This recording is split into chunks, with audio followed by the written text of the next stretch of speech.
días a todos. Les damos la bienvenida a una emisión más de La Llave Maestra. Hoy nuestros invitados hablarán sobre qué deben cumplir las empresas ante los ojos del IMSS. Los invitamos a permanecer con sus micrófonos y cámaras desactivadas para una mejor comunicación. Asimismo, los invitamos a participar enviando sus preguntas por medio del chat. Comenzamos. ¿Qué tal? Muy buenos días. Un saludo para todos aquellos que nos están hoy sintonizando en este tema que creemos que es bastante importante y relevante ante el regreso de la nueva forma de operar de las empresas. El tema que hoy decidimos abordar es ante los ojos del IMSS, qué deben de cumplir las empresas. Y para lo cual tenemos de invitados a Rolando Talamantes Galindo, especialista en seguridad social. Rolando, mucho gusto y muchas gracias por estar aquí con nosotros, acompañándonos a esta mesa de análisis. Muchas gracias, Rolando. Bienvenido. Buenos días. Buenos días. A Pedro Alnordo III Esteves Duque, especialista en seguridad social, con el cual ya hemos estado aquí en otras ocasiones. Muchas gracias y bienvenido nuevamente, Pedro. Gracias, Iván, y gracias a todos los que tienen oportunidad de conectarse. Gracias al Colegio Fiscal de México y una vez más poder participar brindando algunas buenas experiencias y opiniones al respecto. Muchas gracias, Pedro. Y Tania Yali, ¿sí está bien, Tania? Yeli. Ok. Ramírez Alpizar, especialista en la Junta Federal de Conciliación y Arbitraje. Muchas gracias y bienvenida seas a estas mesas y igual que Rolando, nos esperamos ver más seguido. Claro que sí, muchas gracias. Bueno, pues empecemos a abordar este tema. De entrada, el día 30 es una fecha fatal para haber tomado un curso, ¿no?, del IMSS. ¿Qué nos puedes comentar, Pedro? Bien, pues yo creo que recordar que desde que salieron los lineamientos técnicos de reapertura específicos para las empresas que debían o deben estar de apertura económica, que recordamos que al inicio del 31 de marzo se abrió un panorama para empresas esenciales, que después se amplió a 3 rubros, que era la construcción, la minería y la fabricación de equipo de transporte, que incluía la automotriz y la aeroespacial. Para ellos, la autoridad entre el IMSS, la Secretaría de Economía y la Secretaría del Trabajo establecieron que debían de cumplir con protocolos de seguridad sanitaria y además el IMSS debía de incluir o hacer una autoevaluación de cumplimiento, que ellos le llamaron un distintivo IMSS, que además cumple con diferentes medidas, entre las que cabe el que bien mencionas, que es cumplir la capacitación. Capacitación que ha sido complicada para la mayor parte de los negocios, puesto que la plataforma del IMSS es limitada. Puedes entrar e ingresas a hacer diversos cursos, o el que hacen ellos de retorno al trabajo, a un sano retorno al trabajo, y es a veces imposible poder concluirlo. No hay forma de que se pueda terminar porque simple y llanamente los reactivos no dan para más. Además, ¿qué debe ser? Bueno, ¿qué es lo que hemos sugerido? Hacer capacitación a la medida. Recordemos que cada negocio es distinto, entonces puede ser basarse en lo que habla el IMSS, pero es mejor hacer cada uno de los negocios capacitación, documentarlos como un DS3 y poder con él hacer frente a una inspección en el que la autoridad pediría exhibir estos documentos. Por lo tanto, es bueno tener una lista, una bitácora en la que los trabajadores han sido capacitados, independientemente de que no sea posible se tome la capacitación del IMSS. Gracias, Pedro. Tania, vemos un escenario donde el IMSS sí vaya a revisar a las empresas. Bueno, primero buenos días a todos. Para empezar, híjole, yo creo que es un tema súper amplio, súper complejo y merecería diferentes puntos de vista, ¿no? Es decir, no solamente desde el ámbito de los lineamientos técnicos específicos de reincorporación publicados en el Diario Oficial, pues como dicen, el 29 de mayo de este año, que en aplicación a partir del 30, pero efectivamente yo quisiera rescatar un poco lo que comentaba en un momento Pedro, que efectivamente estamos hablando de plataformas limitadas y dentro de esa limitación a mí me parecería que la revisión o la inspección que se le pudiera otorgar a las empresas va a ser un poco complicado porque uno de los lineamientos que el propio instituto, a través de la Secretaría, bueno, la Secretaría de Salud, a través del propio instituto, ha señalado es precisamente que ha habido un abanico de posibilidades tecnológicas a efecto de evitar el contacto entre las personas. Eso, como dice Pedro, pues obviamente es algo importante en el sentido porque es importante resaltar que el IMSS es la primera vez en la historia que ha otorgado a través de algunas aplicaciones, por ejemplo, IMSS Digital, que está como que siendo permisible con esta parte del uso de las tecnologías para no tener el contacto, 35.4. otro tipo de trámites, ¿no? Sí, Y en ese tipo de 35.4. trámites, la revisión, ¿sí se escucha bien? ¿Sí está sí, sí, sí, escuchando bien? estamos. Eh, la revisión de los trámites en cuanto, por ejemplo, los 36.2. protocolos, como bien cita, los protocolos de autoevaluación se van a hacer a través de la plataforma de la nueva normalidad. Esos protocolos de actuación o de autoevaluación, bien lo dijo el propio instituto a través de su director general, Zoe Robledo, a partir del 1 de junio van a ser de manera inmediata. La autoevaluación no se tiene que esperar, o sea, no se tendría que esperar, ya estamos a casi 2 meses de su implementación. ¿Y qué trae o qué conlleva esos protocolos? Bueno, es un protocolo genérico, se hacen algunas preguntas, las empresas ingresan, se hace pues toda esta serie de preguntas de capacitación, de cumplimiento, pero bien lo dijo, yo creo que hay lineamientos generales y sí merece un análisis específico de cada empresa para poder reincorporar. Todas las empresas tienen especificidades propias que sería imposible que el instituto a través de un mecanismo genérico pudiera dictar y que pudieran ser de aplicación efectiva. Entonces, lo que el instituto está marcando son procesos genéricos a efecto de poder garantizar una reapertura adecuada y proteger la seguridad de los trabajadores. Otro punto, pues, por ejemplo, también, ¿qué pasa, no? La temporalidad, el propio instituto no se está diciendo como tal en los lineamientos, pero se da por entendido que la temporalidad de los protocolos de autoevaluación, por lo menos hasta ahorita, es permanente, es decir, no tiene que se revisarle hasta ahorita, hoy día, ¿no? Y otro punto es que si es sujeto, una vez que se emite y se aplica, o bueno, se aprueba el protocolo emite, la propia plataforma nos emite una constancia, que es la constancia para empezar a operar, y a partir, bueno, esa constancia ya se tiene, se empieza a operar, se empieza con esta parte de la capacitación del propio protocolo, y hasta donde tenemos es que sí, va a ser sujeto de inspección por parte de la Secretaría del Trabajo en su área correspondiente, pero habrá que ver entonces, desde mi punto de vista, cuál va a ser esa efectividad en cuanto a las inspecciones, porque yo podría decir, bueno, si ustedes están cooptando, o se están limitando el contacto físico derivado de la propia situación genérica, ¿cómo le vamos a hacer? Es un reto para la Secretaría empezar a interrogarse cómo van a ser las revisiones. Yo sí sugiero o sugeriría que fueran revisiones físicas porque hay incumplimiento de empresas, ¿no? Los datos son entre el 4 y 7% de empresas que no están cumpliendo en absoluto ningún tipo de protocolos y que aún así se está sospechando que están en operaciones. Entonces, bueno, creo que es como el panorama que tenemos en cuanto a la inspección.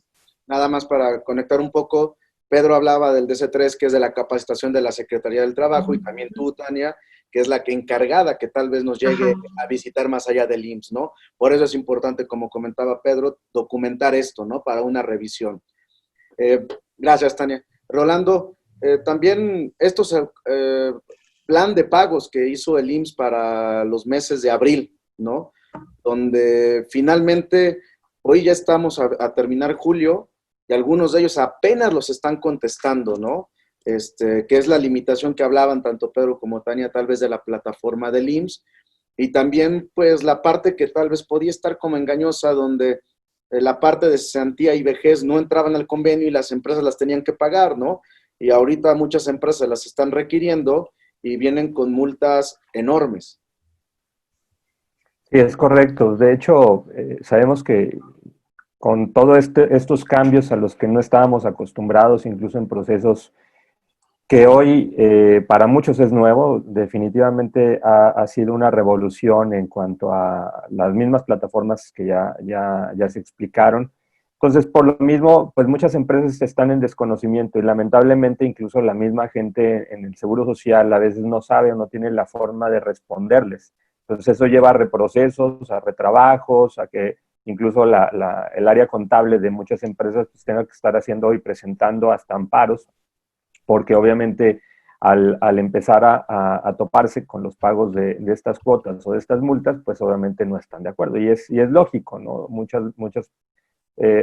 operatividad en ese sentido se ha visto truncada, precisamente por la falta de información. Ok.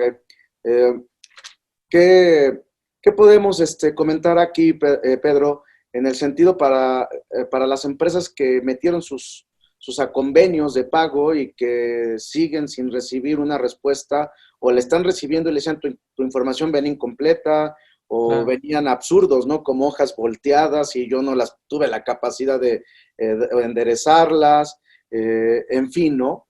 ¿Qué puede sentir la empresa? ¿Qué debe de hacer la empresa? Mira, yo creo que de entrada habría que analizar qué tan viable es utilizar este tipo de convenios.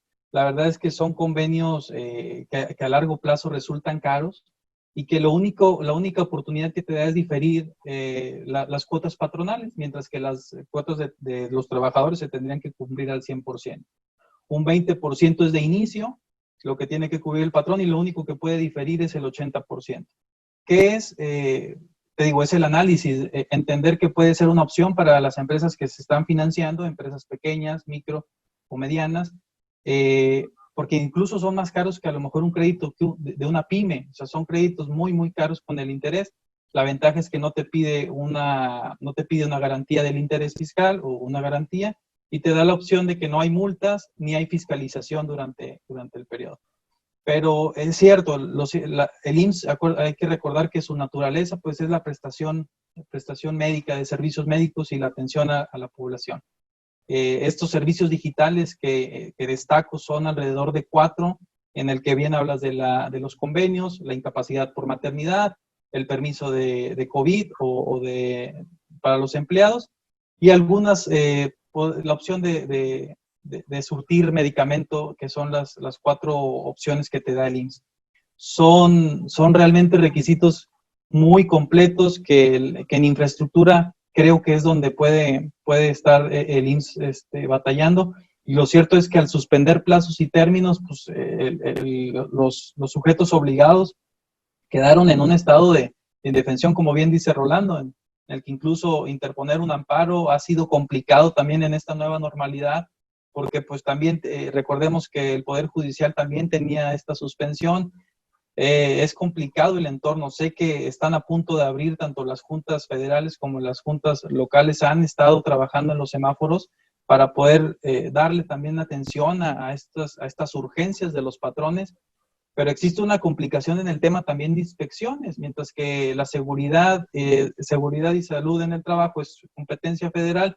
Lo cierto es que en la vida, en la normalidad, te llega tanto el Estado como incluso alguna de la Secretaría y el IMSS, pues existe ahí un ámbito complejo. El IMSS, ¿cómo es que está haciendo estas inspecciones a raíz de lo anterior? Bueno, con el distintivo IMSS es como se están llevando esto, se pasa la información y es en el que hacen un match ellos para decir vamos a visitar a tal empresa para ver si en estas inspecciones extraordinarias se cumplen con los protocolos. Pero es difícil el entorno, Iván. Sí, lo sabemos, Pedro. Gracias. Tania, ¿cómo deben de actuar las empresas con las personas que pueden ser vulnerables? Llegar a algún acuerdo de jornada reducida, porque también es imposible para las empresas pues tener que pagarles completo o poder pagar completo, ¿no? De por sí alguien que está de tiempo completo está haciendo complicado el flujo de efectivo, y tampoco a lo mejor es la idea pues deshacernos de estas personas, ¿no? Pero, ¿y cómo está tomando el IMSS el tema del COVID? Híjole, bueno, son como muchísimos puntos, pero sí creo que merece, como para empezar, digo, desde la Secretaría del Trabajo y Previsión Social se emitió el 20 de marzo pasado, si no me equivoco, la guía de acción para centros de trabajo ante el tema del COVID. Y bueno, yo quiero resaltar algunos puntos como muy interesantes que tiene la guía. Es una guía básica, pero me parece necesaria y que marca puntos que son indispensables para desarrollarse, ¿no? Habla aquí de diferentes principios que las empresas, en cuanto a los pagos debe de haber, en cuanto a la calificación de su personal y la reducción o la modificación de la prestación obrero-patronal desde casa o desde la actividad, si es que es calificada como esencial o de primer contacto, estar presente, ¿no? Y habla precisamente de, primero que nada, se está fomentando lo que es el diálogo, ¿no? Es decir, la legislación mexicana en cuanto a la materia de la ley federal Federal del Trabajo no tiene previstos lineamientos específicos porque a todos nos tomó así, por sorpresa. Entonces, lo que nosotros debemos hacer es acotar todo lo que son los principios constitucionales y lo que la propia legislación nos está diciendo, a efecto de, primero, pues no violar los derechos obreros que tienen los trabajadores, pero también blindar un poco a las empresas porque al final son las que la economía, el impacto les está pegando de una manera increíble, ¿no? Y habla precisamente de que, bueno, la empresa debe promover la no discriminación, comunicación y cooperación, comprensión, promoción de la salud, etc., etc. Pero yo me quiero ir un poco al tema de los filtros de ingreso en cuanto a los trabajadores en las empresas. Están hablando específicamente la propia guía de identificar a los trabajadores con mayor riesgo de contagio. Y luego entonces propone entonces clasificaciones. Y este punto es un punto interesante porque no había sido desarrollado previamente. Aquí hace una clasificación por riesgo de exposición en los centros de trabajo. Dice la propia guía que, bueno, hay personas que dado su primer contacto, su actividad, tienen un riesgo muy alto, un riesgo medio y un riesgo bajo. Y a partir de ahí, entonces, clasificar al personal que nosotros tenemos de primer contacto a efecto de poder ponderar cuál es la vulnerabilidad de la cual pueden sufrir. Y la segunda clasificación que propone la guía, y me parece muy pertinente, es el tema de la clasificación por vulnerabilidad.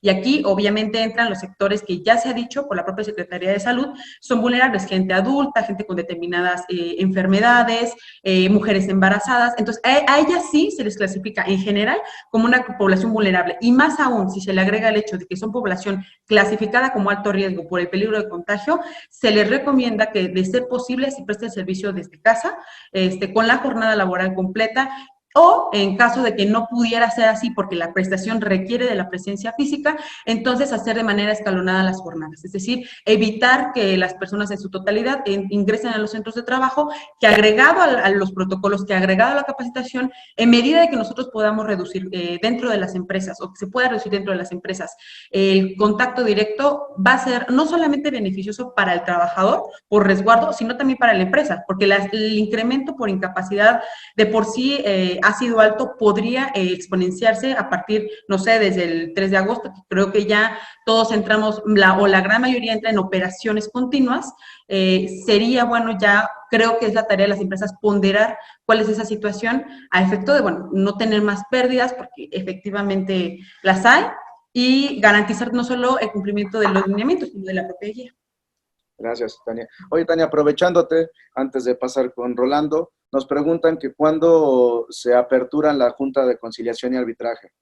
Bueno, hay que decir algo muy cierto, y eso ha sido una duda que han tenido muchas personas. En realidad, la Junta Federal de Conciliación y Arbitraje sí suspendió términos, pero es clasificada como una actividad esencial. Entonces, nosotros como tal, sí hubo una suspensión de términos por el contacto que se requiere, el desarrollo de las audiencias, la parte de la promoción, bueno, presentación de promociones, pero nunca paramos, es decir, la actividad continuó prestándose, se celebraron algunos convenios, materia colectiva no paró, es decir, sí se ponderó esa parte, sí hubo una suspensión de actividades parciales en el sentido, insisto, de la suspensión de los términos, pero quien se hubiera querido acercar o quien hubiera necesitado, la Junta estuvo abierta, particularmente en la celebración de convenios, materia colectiva, insisto, y asesoría respecto a la Defensoría del Trabajador. ¿Corrieron los plazos normalitos? No, los plazos como tal sí se suspendieron, pero la prestación por la calificación, o sea, requerida por parte de la pandemia se siguió desarrollando.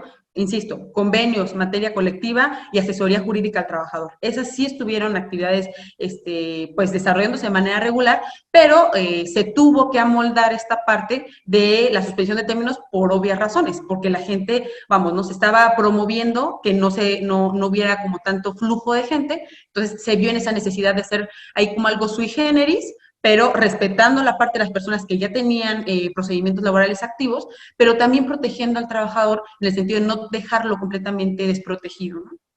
Muchas gracias, Tania. Pues ojalá la duda haya quedado respondida, fue muy clara.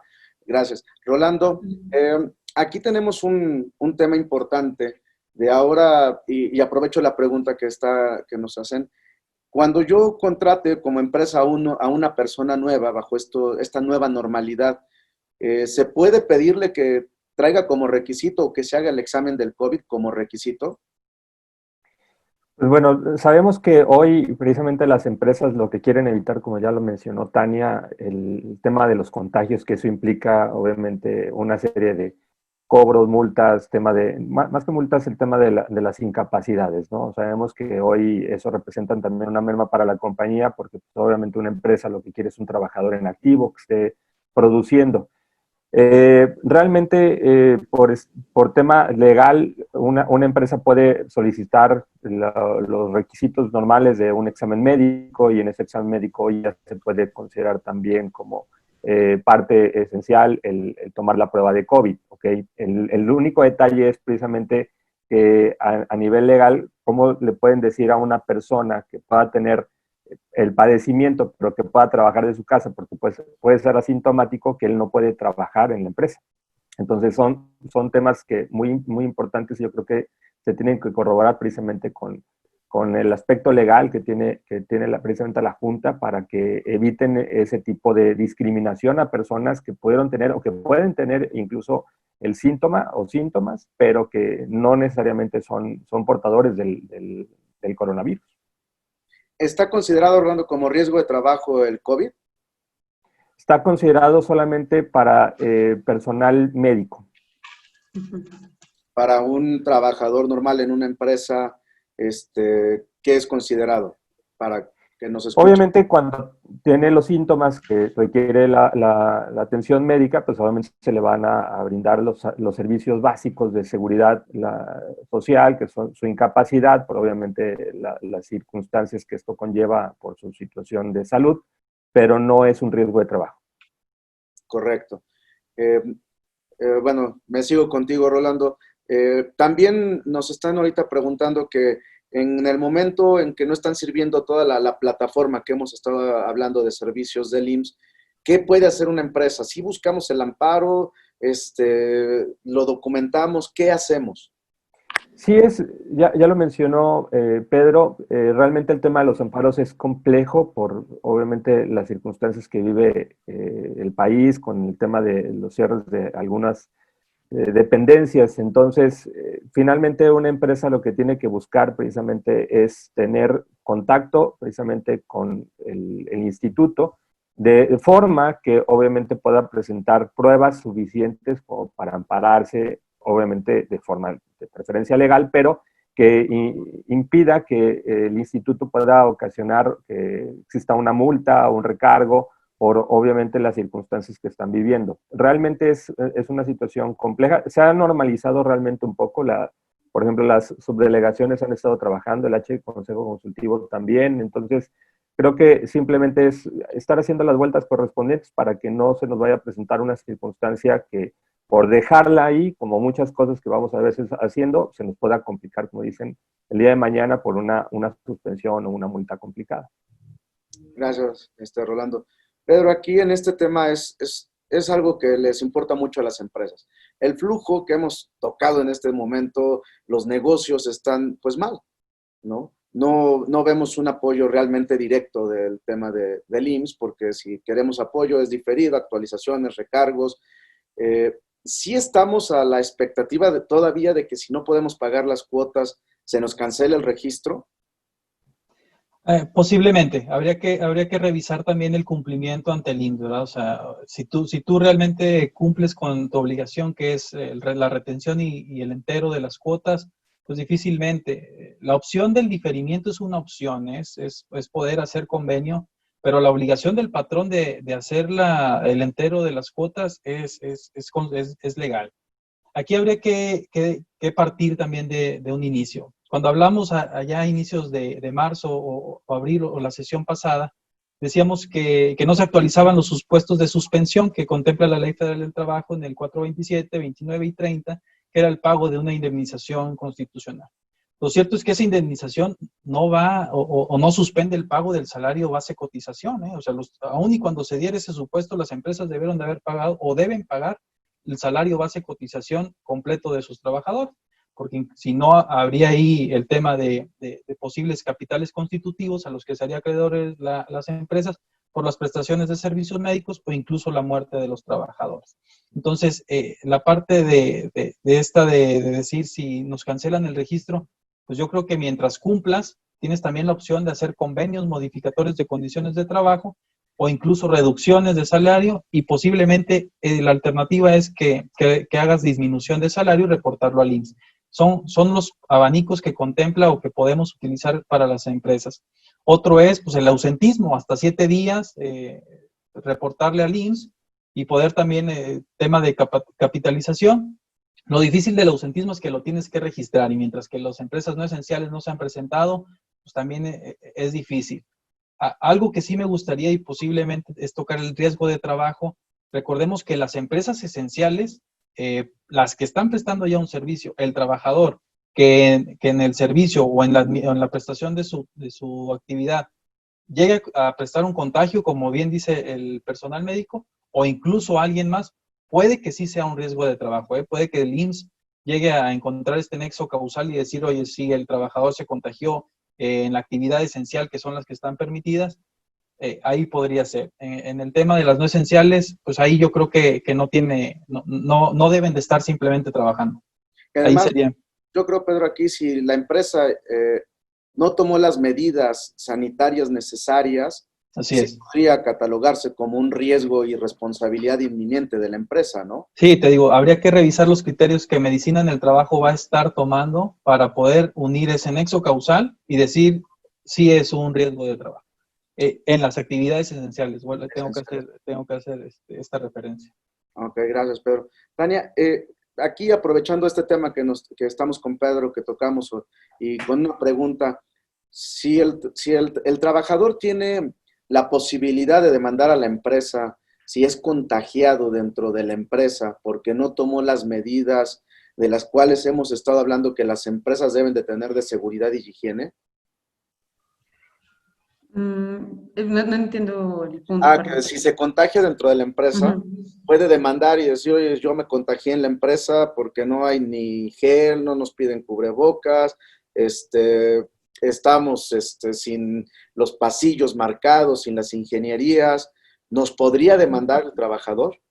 Sí, yo creo que sí, porque es un incumplimiento de ya tanto la obligación de que la propia Secretaría de Salud ha emitido en cuanto al cumplimiento de los protocolos que debe de hacer todas las empresas en cuanto a la protección de la seguridad del propio trabajador. Entonces, si hay un incumplimiento, aparte que pueda ser acreedores a una multa por parte de la inspección que se le realice y que no se haya cumplido de manera adecuada, el trabajador sí se puede demandar a la empresa porque al final del día deben, para empezar, debería ser calificado como un riesgo de trabajo, como lo han estado comentando, porque hubo una obligación de que estuviera yendo y que no se le garantizó un ambiente sano ni un espacio seguro para poder desarrollar sus actividades, más aún cuando es calificada como una enfermedad general. Entonces, sí hay una posibilidad de que prospere y se han estado estudiando ahorita cuáles son las implicaciones que debería de tener en el momento en que se lleguen a presentar, que parece que están empezando a presentar algunas demandas, pero se están estudiando por separado porque se espera que se haya criterios homologados en el sentido de la forma en cómo se va a atender cada caso. Insisto, cada caso es específico, cada caso requiere de un estudio en particular, pero sí me parece que son criterios generales que se deben de tomar en cuenta, como es este caso. Si hay un incumplimiento derivado de una prevención que se le realizó ya a las empresas, que las empresas deben de cumplir y que no lo están haciendo, sí debe haber una consecuencia legal más allá del margen de la multa que pudiera existir. ¿De cuánto estamos hablando de la multa, Tania? Pues en realidad no tengo el porcentaje fijo, pero en temas de las inspecciones, bueno, puede haber en cuanto a la gravedad del incumplimiento de los protocolos, ¿no? O sea, habrá que ver cuántas son las observaciones que se le realizan al momento de que se hacen las inspecciones. No sé, el protocolo va a dictar medidas generales, por ejemplo, uso de cubrebocas. En dado caso de que se vayan sumando más puntos o más elementos que la empresa no esté cumpliendo, se va agravando, ¿no? Pueden ser porcentajes bajos, en el sentido de que puede ser que no haya puesto algún anuncio de prevención que se están también solicitando en las guías, o puede ser algo más grande como la desprotección completa de todos los trabajadores. Ahí sí, a lo mejor hasta merecería la cancelación, o sea, es decir, puede haber implicaciones muy graves en tanto el cumplimiento mismo o el incumplimiento mismo que se le otorga a los protocolos. Gracias, Tania. Rolando, yo creo que sería importante dejarle claro a la gente que nos está viendo y escuchando que tenemos dos protocolos, ¿no? O tenemos dos autoridades que nos deben de preocupar con el tema de la relación laboral. El IMSS, que prácticamente está viendo el servicio médico, los pagos, los convenios, la forma de tratar este COVID, y lo que son la reglamentación de la Secretaría del Trabajo, ¿no? Y que creo que desde el primer momento en que abrimos el tema nos quedó muy claro que el que nos va a revisar de todos estos protocolos es la Secretaría del Trabajo, que el Instituto Mexicano del Seguro Social tan solo es cuotas obreras, pago de convenios, ¿no? Sí, es correcto. Finalmente, la Secretaría del Trabajo es la que va a establecer los protocolos de seguimiento para efectos, pues, de la nueva normalidad, ¿no? Recordemos que se establecen los criterios de sana distancia, de que no haya aglomeraciones, de que haya suficiente, digamos que material para protección en cuanto al contacto que se tienen, recordando que para las actividades esenciales, pues obviamente la gente en muchos casos tiene que trabajar con herramientas, entonces todo ese tipo de aspectos que antes no se tenía, incluso así como se establecen en los criterios de la Secretaría del Trabajo, tener, digamos, las brigadas de protección para efectos por ejemplo, en lugares como Ciudad de México, que en realidad aplican a nivel nacional, que son las brigadas de sismos, pues debería de tener también cada empresa, obviamente, un área o gente capacitada específicamente hablando para dar seguimiento a todos estos protocolos de protección y que se sigan manteniendo y respetando las condiciones que establece la nueva normalidad. Ok, muy bien. Aquí, entonces, lo importante sería establecer claramente los alcances, de saber qué me pueden revisar y qué no me puede revisar el IMSS, ¿no? Porque hay una preocupación real sobre este tema. Sí, es correcto. O sea, como bien mencionabas, el IMSS es el pago de cuotas y finalmente el patrón tiene que mantenerlos, mantener el pago de salarios, establecer obviamente los criterios con el IMSS sobre cómo va a establecer incluso sus contrataciones o nuevos contratos, pero específicamente hablando para el tema de las revisiones o supervisiones, se tiene que cumplir lo que la Secretaría del Trabajo nos pide. En el tema del IMSS simplemente voy a recurrir a ellos para el tema del pago de cuotas afiliatorias, el seguimiento, temas de cesantía, vejez, mis aportaciones generales Infonavit, porque cada digamos que instituto va a tener obviamente su reglamentación para ese efecto. Gracias. Gracias, Rolando. Tania, ¿cuál es el alcance de la Secretaría del Trabajo ahorita para las empresas o cuál va a ser para empezar con esta diferenciación, ¿no? Bueno, sí, antes de continuar, sí me estuve revisando ahorita. Quiero completar un poco el tema de la pregunta de la multa. Sí. Creo que sí es un tema interesante, entonces Gracias. habría que tocarse. Es el artículo 994, que es la fracción quinta, y bueno, específicamente habla de una sanción de 250 a 5,000 UMAS para el patrón que no observe en las instalaciones de normas de seguridad e higiene en sus establecimientos y, bueno, que no acate las medidas establecidas por las leyes, obviamente los lineamientos, acuerdos. Y también toca rapidísimo como el punto del artículo 1002, que habla sobre las violaciones a las normas de trabajo, que, bueno, obviamente aquí lo que pasaría es que se impondrá una multa por el equivalente de 50 a 5,000 veces la UMA, y el artículo 1004 que indica que el patrón, bueno, no permita, que el patrón que no permita la inspección o la entrada, el ingreso al centro laboral para verificar por parte de la propia Secretaría, podrá ser acreedor a una multa de 250 a 5,000 veces la unidad de medida de actualización. Entonces sí, creo que, bueno, es importante dejarlo porque no quería como dejarlo incompleto, sobre todo porque es una parte interesante que a muchos les interesa. Ahora, el impacto de la Secretaría del Trabajo en cuanto a la revisión, tanto del cumplimiento de las normas como de ver cómo son los centros de trabajo, pues es inmenso.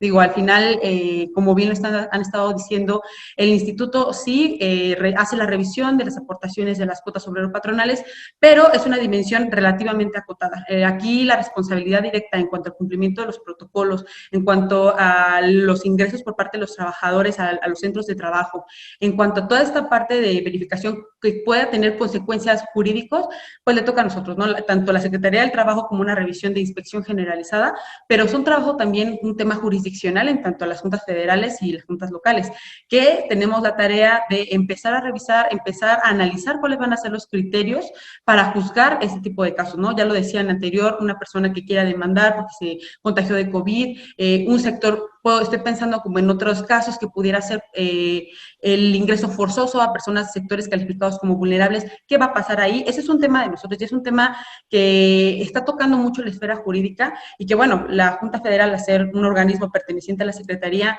pues se está trabajando, pues tanto en la revisión misma para prevenir los contagios como las consecuencias jurídicas que pudiera tener. Y es también aquí importante que la Junta Federal tiene un mecanismo muy interesante que, bueno, puede ser de acceso a cualquier trabajador, que es un buzón electrónico que fue habilitado, y ese buzón electrónico lo que hace es efectivamente poder consultar cuál es el avance o cuál es el estado procesal de sus expedientes, a efecto de empezar a incentivar a ver cómo está la actividad procesal.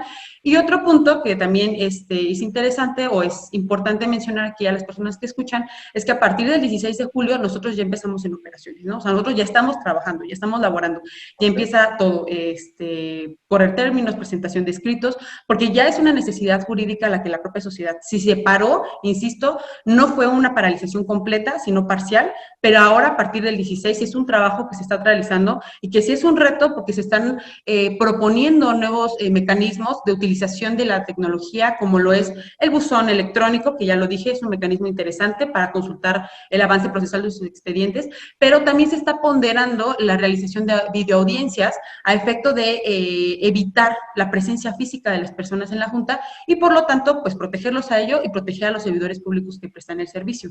Entonces, creo que es una herramienta, la Secretaría del Trabajo y las juntas federales en general, como tribunales de justicia, pues nos estamos anclando en lo que se puede, que es el uso de las tecnologías, ¿no? El uso adecuado, ver la implementación más efectiva, tratar de cortar la brecha digital entre los trabajadores a efecto de que ellos puedan tener ese acceso y no se sientan más vulnerabilizados de lo que ya se pudieran encontrar.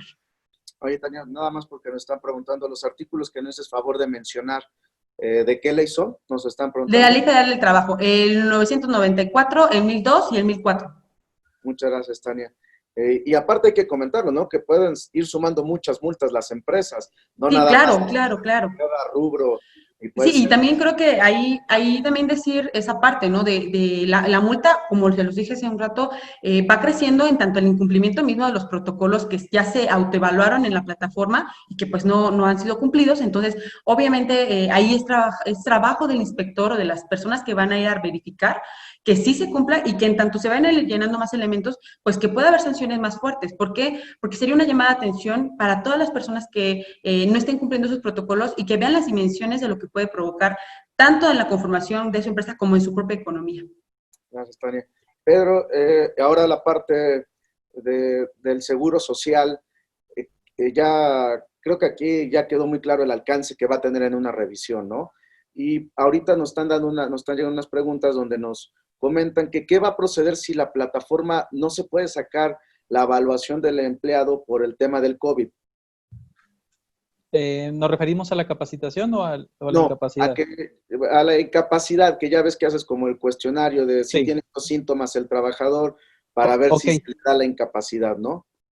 De entrada tiene que ser a través de COVID, del IMSS, del IMSS digital, el trámite de la incapacidad. En caso de que no se pueda, bueno, pues tiene la opción de acudir a la unidad familiar para que se le haga la valoración.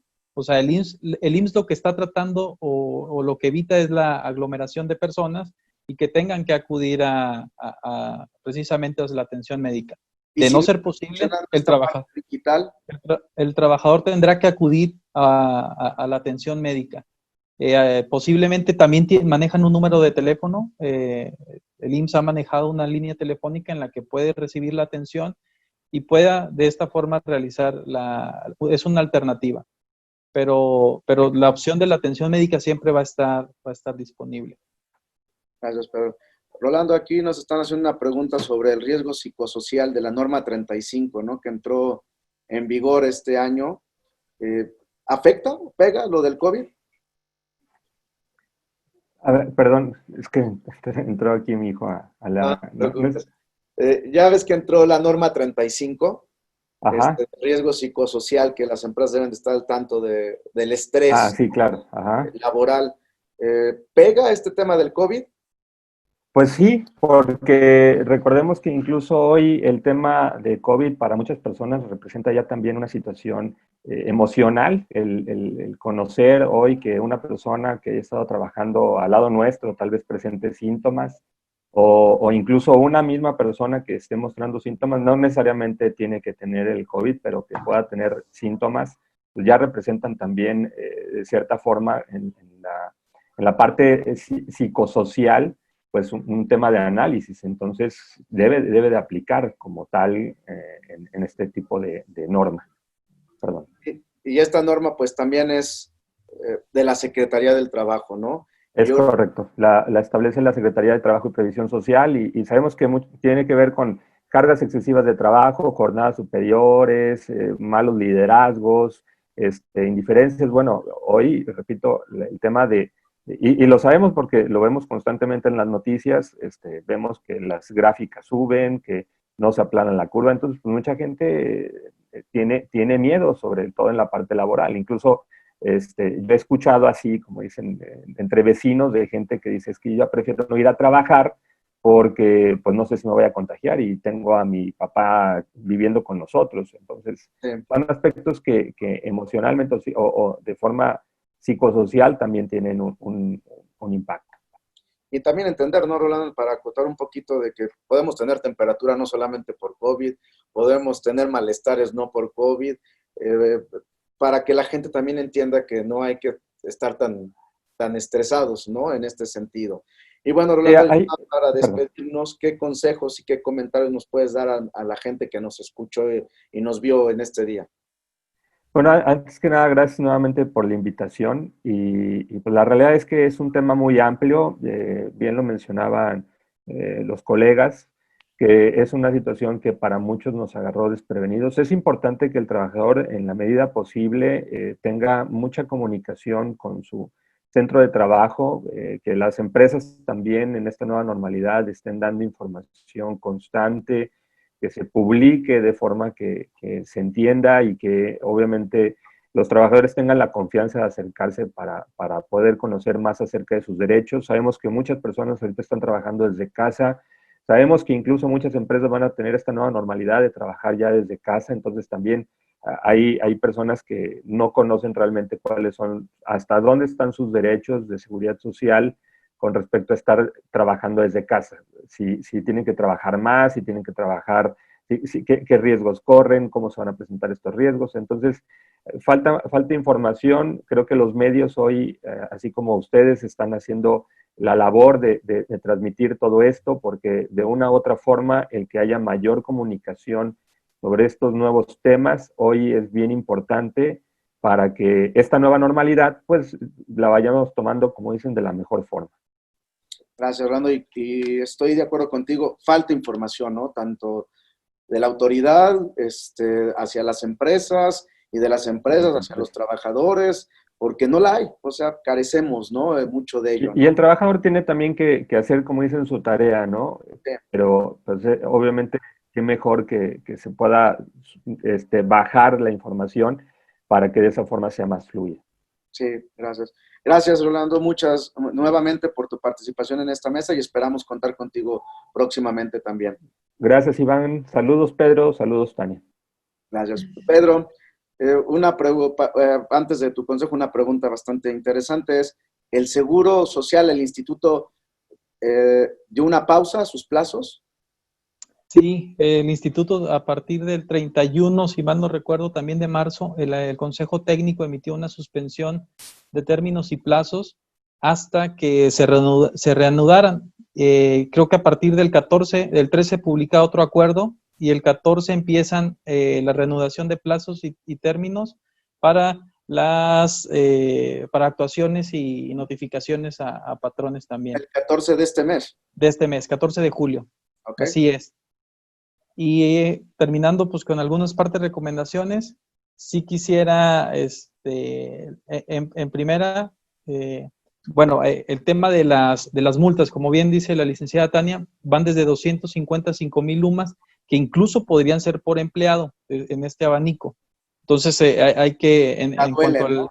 Así es. en cuanto al cumplimiento de los protocolos. Entonces, sí hay que estar bien atentos con el cumplimiento, que analizar en qué rubro estamos, si el protocolo de micro y pequeña, si es de mediana o es de empresa, de grande empresa, y tratar de documentar todo aquello que nos menciona el protocolo, que incluso también contempla algunos temas de violencia laboral o de hostigamiento que van muy ligados al tema de la NOM 35 de la Secretaría del Trabajo. La otra sugerencia que hago es no dejen a la libertad muchas veces llega la inspección y está el de seguridad o está alguien. No, yo creo que sí debe de estar, sea el de relaciones laborales, alguien capacitado, el representante legal o alguien de recursos humanos que pueda validar que se practique bien la inspección, pero además que no se cometan ilegalidades, ¿eh? O sea, que durante la inspección no vaya a tomar otro rumbo, un tema fiscalizador, pudiera ser el ejemplo, que vengan a revisar algunos temas ya propios de cumplimiento de obligaciones fiscales que no se ha contemplado en esta parte. La otra sería en el tema de conservación de derechos. Yo creo que sí hay que explicarles bien a los que han sido dados de baja o a las personas que son dadas de baja cuál es el periodo de conservación de derechos, que son hasta 8 semanas después de que son dados de baja del IMSS, siempre y cuando tengan también 8 cotizaciones ininterrumpidas ante este instituto. Personas embarazadas o con incapacidad o con riesgos de trabajo no pueden ser dadas de baja, aún incluso cuando el ITSE te dé la oportunidad de hacerlo, pues materialmente no se va a poder establecer. Y la otra sería en la ayuda al desempleo o el fondo al desempleo. Aquellos trabajadores que tengan más de 46 días de haber sido de baja y no tengan una relación laboral pueden solicitar este apoyo.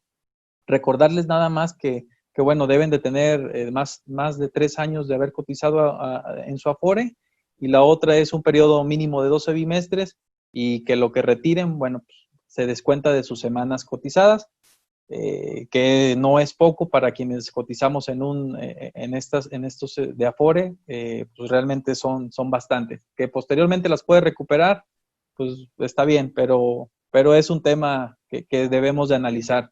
Entonces cierro con la parte de que sí deben de estar bien preparados ante una inspección de la Secretaría del Trabajo, y que la atienda el representante legal o un abogado que pueda revisar punto por punto y letra por letra cuál es el abanico o la amplitud de la inspección. Muchas gracias, Pedro. Me parece un buen consejo, porque sí, efectivamente, luego las atiende hasta el portero, la recepcionista, y las consecuencias, tanto en el IMSS, la Secretaría del Trabajo y hasta de las autoridades del SAT, son ya hoy día muy bárbaras para las empresas. Así es. Muchas que gracias. Además son extraordinarias, o sea, quiere decir que no van a llegar con notificación, sino que directamente van a llegar el día hábil señalado a hacerte la inspección. Sí, sin citatorio, ¿no? Muchas veces previo, para prepararte. Muchas gracias, Pedro. Iván. Gracias a ti. Tania, tus consejos, tus recomendaciones para este tema bastante importante. Híjole, bueno, pues son bastantes, pero yo quisiera como para empezar, el tema de la empatía en tanto trabajador-patrón, es decir, la comprensión inmediata que promueva el diálogo oportuno para la prestación de servicios, ¿no? Yo entiendo, hay 2 dimensiones, hay factores de la producción que están ahí dialogando, pero también friccionando, y que en estas fechas se han intensificado esas fricciones porque deriva de un problema económico que no se puede cubrir muchas veces y que los trabajadores, pues bueno, necesitan medios de subsistencia. De ahí que me parece que el pilar fundamental del gobierno en tanto a la aplicación de los beneficios que le va a dar a los patrones, que en sí son pocos, pero que se les está otorgando, es esta parte de aquellos patrones que son patrones solidarios, ¿no? Calificados así como patrones solidarios porque no despidieron, no hicieron recortes y estuvieron solidarizándose con los trabajadores que tenían a su cargo. También, pues obviamente sería el cumplimiento de los protocolos, es un beneficio común, no es solamente una obligación espontánea por parte que se le haya surgido a la autoridad, sino es una obligación que deriva de una necesidad social, que no solamente va a proteger a los trabajadores, sino que a los propios patrones de garantizarse a sí mismos un entorno saludable, una proyección hacia un futuro mejor, y que, bueno, se acerquen a las autoridades. Yo sé que hay problemas en cuanto a la credibilidad, porque de de repente nos invaden con información y sale una guía y sale un protocolo y ahora complementa esto, pero sí creo que no es una cuestión de perjudicar al patrón, sino de otorgarle todas las medidas que a través del Estado se le pueden dar a efecto de que cumpla, a efecto de que se sienta con la seguridad de que se le está atendiendo, porque estos son temas que se están ponderando en el gobierno, y que acudan a esas herramientas de capacitación. La propia página del IMSS está otorgando un sinfín de cursos, sí que acudan a la plataforma La Nueva Normalidad, que se acerquen a las llamadas, que aquel trabajador que se sienta vulnerable acuda. Hay una página de ingreso de la Defensoría del Trabajador. Vamos, utilicen esas herramientas que el Estado se le está otorgando, que promuevan el diálogo y que también, escuchen ese tipo de foros, que es un foro que, dirime algunos problemas, algunas cuestiones que se tienen y que muchas veces las personas que no están del lado de las instituciones o que contacto directo no tienen bien incierto, ¿no? Una de las cosas que creo es muy importante es el trabajo de casa, que sepan que es una prestación real subordinada y que sí es un trabajo, ¿no? Y que por lo tanto conlleva todas las obligaciones. Creo que sería como lo más importante. Correcto, Tania, muchas gracias. Pues una gran mesa el día de hoy con 3 expertos en la materia que nos han ayudado a esclarecer muchas de las dudas que tenemos. Nuevamente les doy las gracias, Tania, Rolando y Pedro, por estar con nosotros acompañándonos. Y pues la idea, como creo que todos compartimos, la idea es difundir ante todos, pues que tengan un poquito más de idea, que tengamos más información que nos ayude a solventar esta pandemia, tanto legal como jurídicamente, con los empleados en nuestras relaciones laborales y con nosotros mismos, ¿no? Como empresarios.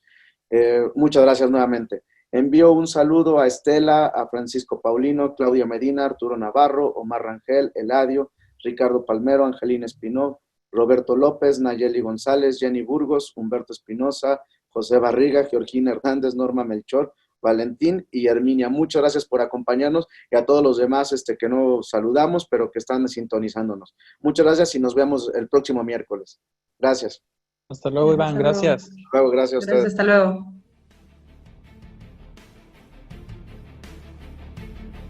Agradecemos su atención y su participación. No olviden visitar nuestra página y redes sociales para permanecer informados sobre próximas emisiones y repeticiones de La Llave Maestra. Hasta la próxima.